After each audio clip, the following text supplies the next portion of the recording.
Hello everyone, আসসালামু আলাইকুম। কেমন আছেন সবাই? আশা করি সবাই অনেক অনেক ভালো আছেন।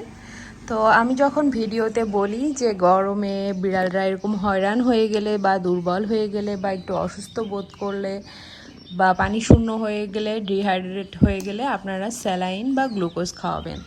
তো সেই ভিডিওগুলোতে আপনারা অনেক অনেক কমেন্ট করেন যে আপু কোন স্যালাইন খাবো, বিড়ালের জন্য কি আলাদা কোনো স্যালাইন আছে কি না, স্যালাইন কী নিয়মে খাওয়াবো, কিভাবে গুলাতে হবে, সব কিছুই আপনারা জানতে চান। তো সেগুলোই বিস্তারিত আজকে বলে দিব। যেহেতু গরমে বিড়ালরা খুব হয়রান হয়ে যাচ্ছে, আমার টুকুসকে দেখে বুঝতেই পারছেন ও কতটা ক্লান্ত।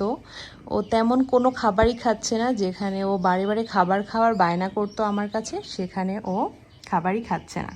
তো ওকে আমি প্রত্যেক দিন স্যালাইন খাওয়ানোর চেষ্টা করছি। তো কী স্যালাইন খাওয়াবেন সেটা বলে দিই। এই যে মানুষের যে ওটস স্যালাইন, সেটা খাওয়াবেন।